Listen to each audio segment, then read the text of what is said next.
பிரேக்ஃபாஸ்ட்டுக்கு என்ன பண்ண போறேன்னா கேவுரு மாவு அடை. இது ஊர்லலாம் சமைப்பாங்க. நல்லாயிருக்கும் அந்த டேஸ்ட்டு.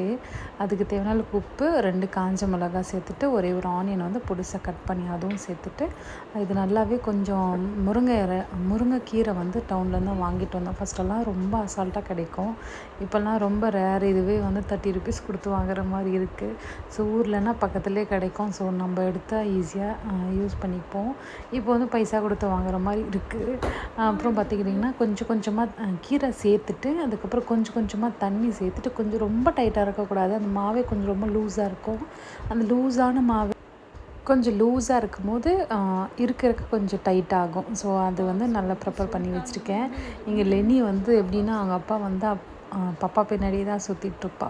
நம்மளை கண்டுக்க மாட்டா. ஸோ எனக்கும் கொஞ்சம் ஃப்ரீயாக இருக்கும் டைமு. அப்புறம் நான் வந்து இப்போ வந்து கொஞ்சம் ரீசன்ட் டேஸாக கொஞ்ச நாளாகவே எப்படின்னா, கொஞ்சம் நல்ல ஹெல்த்தியான ஃபுட்டு தான் பசங்களுக்கு கொடுப்பேன். அதுதான் நல்லது. கொஞ்சம் நமக்கு ஒரு 30 வயசு ஆயிடுச்சா, நம்ம கொஞ்சம் உடம்பு டேக் கேர் பண்ணணும்னு தோணும் இல்லையா? அதுக்காக வந்து பச்சை பயிறு ஊற போட்டு அதை வேக வச்சுருந்தேன். இப்போ வந்து ஒரு இரும்பு தவா எடுத்துகிட்டு, ஸோ அது நல்லா ஹீட் ஆன பிறகு நல்லா தண்ணி தெளிச்சிட்டு கொஞ்சமாக எண்ணெய் மேலே அப்ளை பண்ணிவிட்டு, இந்த மாவு வந்து உங்களுக்கு எந்த அளவுக்கு வேணுமோ அந்தளவுக்கு வந்து அந்த தோசை கல் மேலேயே தட்டினீங்கன்னா, ஸோ இந்த மாதிரி வரும். இது ரொம்ப நல்லாயிருக்கும். ட்ரை பண்ணி பாருங்கள். இதுக்கு காம்பினேஷன் வந்து தேங்காய் சட்னி நல்லாயிருக்கும். வெறுமனே தான் எங்கள் அம்மா கொடுப்பாங்க. ஆனால் அதை எங்கள் வீட்டில் யாருமே வெறுமனே சாப்பிட மாட்டாங்க. ஸோ தேங்காய் சட்னி வச்சு கொடுத்தேன். பசங்க ஸ்கூலுக்கு கிளம்பி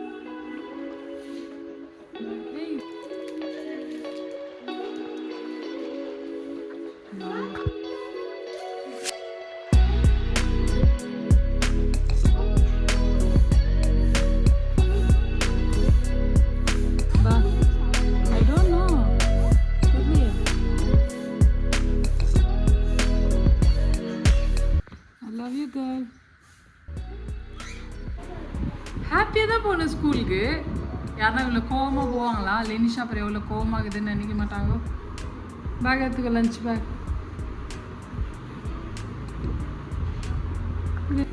கோவமா என்ன பாரு, கோவமாமா என்ன பார்த்து சொல்லு. என்ன பார்த்து சொன்னா தான் நான் கேட்பேன். இல்லையா? கோவமாக்குதே என்ன சொல்லு. இப்படி மம்மா பாரு, மம்மா பாரு. பாரு, நீ ரொம்ப க்யூட் ஆகுற.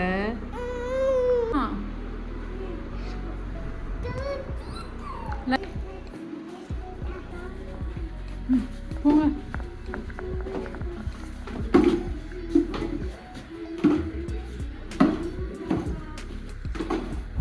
ரித்திக் கிளம்பிட்டு, ஸோ லெனியும் ஸ்கூலுக்கு கிளம்பியாச்சு. நான் தான் போயிட்டு ட்ராப் பண்ணிட்டு வந்தேன்.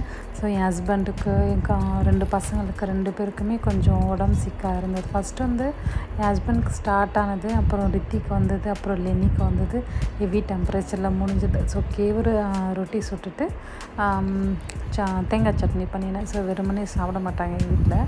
ஸோ அதனால் வந்து தேங்காய் சட்னி பண்ணேன். ரொம்ப நல்லாயிருக்கும். கொஞ்சம் கடுப்பாக தான் சாப்பிடுவாங்க. ஏன்னா வந்து யூஸ்வலாக இந்த மாதிரி ஐட்டம்ஸ் எல்லாம் பிடிக்காது. ஆனாலும் நாங்கள் ஃபோர்ஸ் பண்ணி இல்லை இப்படி தான் சாப்பிட்ணும் அப்படின்ட்டு இட்லி, தோசை ஸோ அப்படி தான் லைக் பண்ணுவாங்க. பட் ஆனால் இப்போ வந்து வேண்டாம் அப்படின்றதுனால, ஸோ நான் இது கொஞ்சம் நாளாகவே ரொம்ப ஒரு 3-4 மந்த்தாகவே ஆஃப்டர் டெலிவரிக்கு அப்புறம் கொஞ்சம் ஃபுட்டு சேஞ்ச் பண்ணினேன். ஸோ அது ஃபேமிலிக்குள்ளே கொண்டு வர்றதுன்றது ரொம்ப கஷ்டமாக இருக்கும். ஏன்னா ஒரு ஃபேமிலினால் ஒரே மாதிரி எல்லோரும் இருக்க மாட்டாங்க. ஸோ அடாப்ட் பண்ணுறது கொஞ்சம் கஷ்டம் தான். பட் வந்து நம்ம கொஞ்சம் அதோடைய எக்ஸ்பிளைன் பண்ணி தான் நம்ம அது கொண்டு வரோம். மறுநாள் ஃப்ரைடேன்றதுனால, ஸோ இல்லை அன்றைக்கி தான் ஃப்ரைடே. எங்களுக்கு பசங்களை வச்சுட்டு சில விஷயம் வந்து ஹேண்டில் பண்ணுறது ரொம்ப கஷ்டம். அது வந்து இப்போது வந்து ஃபஸ்ட்டெல்லாம் நாங்கள் வந்து இந்த இடத்துக்கு போகணுன்னா ரொம்ப ஈஸியாக போயிடுவோம். இப்போ 3 பசங்கன்னும் போது ரொம்ப யோசித்து பிளான் பண்ணி அந்த மாதிரி தான் அது. ஸோ பிரேக்ஃபாஸ்ட் சாப்பிட்ட பிறகு ஒரு ஃபில்டர் காஃபி குடிக்கணுன்றதுனால வித்தவுட் சுகர் தான். இது வந்து அடாப்ட் பண்ணுறது ரொம்ப கஷ்டம். சுகர் நம்ம சாப்பிட்டு பழகிட்டு சுகர் சாப்பிடக்கூடாதுன்னு ஒரு ரெஸ்ட்ரிக்ஷன் வரும்போது சம்திங் கிளாஷ் எல்லாம் நிறைய நடக்கும்.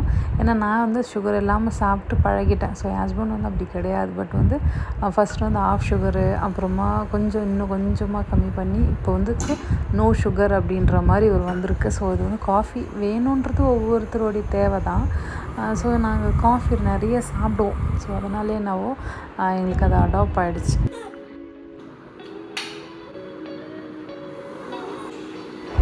எப்படி தான் 12 ஆகுதுன்னு தெரில, 12:30 ஆகிடுச்சு. ஸோ லெனியை போய் பிக்கப் பண்ணி வரணும். ஸோ ஸ்கார்ஃப் எல்லாம் போட்டு தான் கூட்டிகிட்டு போவேன்.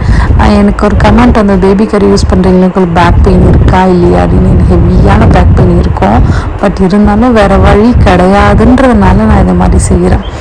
ஓகேங்களா? உங்களுக்கு யாராவது ஹெல்ப் பண்ணுறதுக்கு மாமனார் மாமியார் இருக்காங்கன்னா கையை விடவே விடாதீங்க. சம்திங் எதனா திட்டினா, நம்ம அப்பா அம்மா திட்டினாங்கன்னா நம்ம என்ன பண்ணுவோம், அமைதியாக இருப்போம்ல. ஸோ அந்த மாதிரி தான் சைலண்ட்டாக விட்டுட்டுங்க. நம்ம ஹெல்ப் பண்ணுறதுக்கு ஆள் இருக்காங்க, ஓகே, ஒரு லக்கி பர்சன், இல்லைன்னு சொல்ல. நமக்கு யாரும் இல்லைன்னு போது ஸோ நம்ம வந்து ஹெல்த்தை நம்ம பார்த்துக்கணும். நம்மளை நம்ம ஒரு பிளான்டாக இருக்கும்போது யாரையும் டிபெண்ட் பண்ணி வாழணும்னு அவசியம் கிடையாது. நான் ரொம்ப யோசிப்பேன், யாரையும் டிபெண்ட் பண்ணி இருந்துடக்கூடாது, நான் திங்க் பண்ணுற ஆள். ஸோ அதனால் எனக்கு வந்து இது கொஞ்சம் கம்ஃபர்டபுளாக இருக்குது. பட் ஆனால் பெயின் இருக்கும், இல்லைன்னெல்லாம் சொல்ல முடியாது. ரொம்ப டயர்டாகும், ரொம்ப சுஸ்தாகி நிறைய நாள் வந்து பெட்டில் வந்து படுத்திருக்கேன்.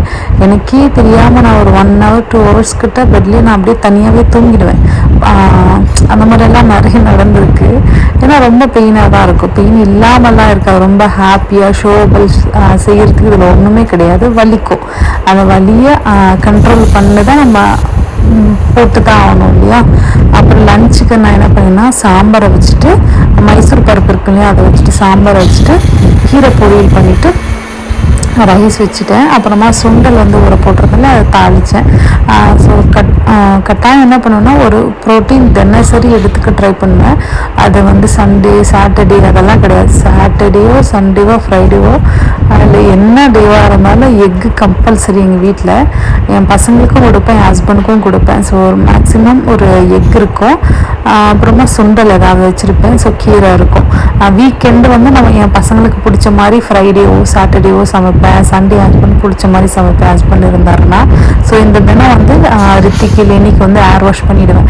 என் பசங்க வந்து 3 பசங்க பொம்பளை பசங்கன்னும் போது நான் வந்து மொத்த பேருக்கு ஒரே நாளெல்லாம் ஏர் வாஷ் பண்ணால் நான் ரொம்ப டயர்டாகிடுவேன். ஸோ நான் வந்து பிரித்து வச்சுருப்பேன். ஃப்ரைடேன்னும் போது லெனிக்கு ஏர் வாஷ் பண்ணுவேன்.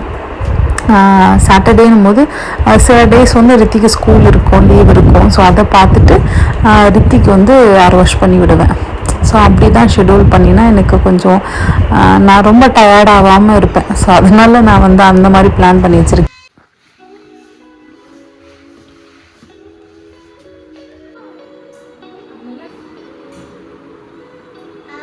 ஒருத்தருக்கு ஃபீவர் வந்தாலே வீடு எப்படி இருக்கும்னு தெரியும். ஸோ ஃபஸ்ட்டு என் ஹஸ்பண்டுக்கு ஸ்டார்ட் ஆச்சுன்னு சொன்னேன் இல்லையா. சம்திங் வந்து ஃபஸ்ட்டு வந்து ரித்திக்கு தான் ஸ்டார்ட் ஆனது. அதுக்கப்புறம் என் ஹஸ்பண்ட் போனது. என் ஹஸ்பண்ட் வந்து ரித்திக்கிட்ட ரொம்ப க்ளோஸாக இருப்பாள். அதுக்கப்புறம் வந்து என் ஹஸ்பண்ட்லேருந்து லெனிக்கு போனது.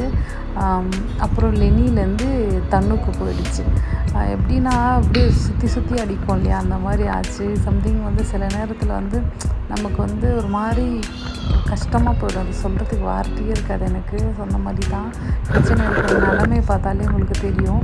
நான் சமைப்பேன், பாத்திரம் வாஷ் பண்ணுவேன், கொஞ்சம் டைம் இருந்தால் கவுண்டர் டாப் க்ளீன் பண்ணுவேன், என்னை பார்த்துப்பேன். அதுக்கப்புறம் வேறு ஒன்றுமே இல்லை. எனக்கு மொத்தம் 4 பேருக்கு ஃபீவர்னால் எப்படி இருக்கும் வீடு? ஒரு 4 பேர் பார்க்கணும் இல்லையா? ரொம்பவே ப்ரெஷராக இருந்த மாதிரி எனக்கு ஃபீலு. இது வந்து சாதாரணமாக இருக்குமான்னு தெரில. எனக்கு வந்து ஹேண்டில் பண்ண ரொம்ப டிஃபிகல்ட்டாக இருந்தது. ஸோ எப்படியோ ஒன்று இப்போது வரைக்கும் ஓகே அப்படின்ற மாதிரி இருந்தது. ஸோ ஸ்ட்ராங்காட்டு ஒரு காஃபி வித்தவுட் சுகரு.